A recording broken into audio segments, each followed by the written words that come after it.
My name is John Miller, and I served over in Vietnam near a base called Xi'an, close to Saigon. And what'd you do over there? I was actually in the 1st Infantry Division, and I served in combat engineer. So, And a lot of veterans who go on the honor flights feel like if they haven't seen actual battlefield action, that they shouldn't really even go on an honor flight or anything. And there's other veterans, and most of the veterans actually, probably haven't seen full, taking fire. Are you one of the veterans that has seen battlefield action, or are you a veteran that never really seen action, but you did, you served your country and you did a lot? Go ahead.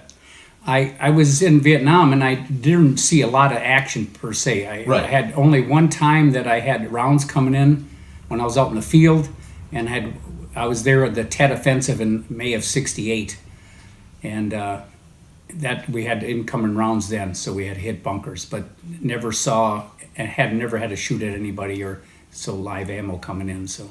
That's a lot of veterans' stories that go on the honor flight. So you were able to go on an honor flight. What was that like for you? It was fantastic. I knew it would be real nice, but I guess I didn't appreciate it as I thought it was way better than I would thought. It was quite emotional for me personally. What was your favorite thing about the honor flight? Well, it was neat to have all the unity, all the guys. And one thing that stuck out to me in particular was not only our welcome home in Mosinee, but also the welcome at JFK Airport, which people were all standing and clapping when we were coming through. It was quite emotional for me personally. Did you visit any sites that was maybe stood out to you or were surprising to you? It was the first time for me in D.C., and I enjoyed all the all the memorials were great. The Vietnam one, of course, is the one I could relate to, and that one stood out to me probably the most because the fellow that I was with had lost a couple buddies, and we found their names on the honor flight or on the wall, so it was quite moving. What would you say to someone who might not feel like they deserve to go on an honor flight? I'd say definitely go. Yeah, it's definitely worthwhile to go. It's an experience, like they say, once in a lifetime. And it's definitely something you don't want to forget.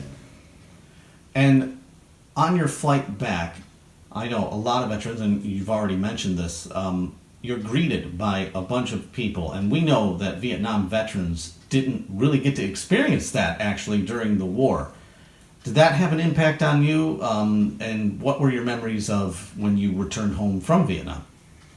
The only thing I had when I came home in May of 1968 is my dad had built a big sign, "Welcome Home," and put it up on our house. It was huge. And also they did a thing in the local paper for me.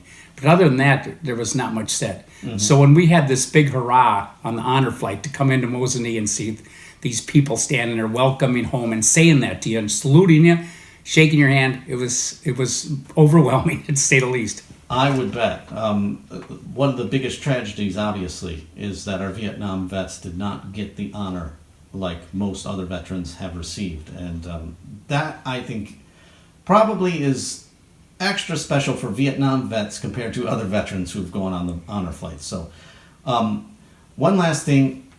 Would you recommend the honor flight to any veteran? Yes, for sure. Well, John, thank you so much for giving me time to come and interview you. I really appreciate it. Very good. Thank you, Ben.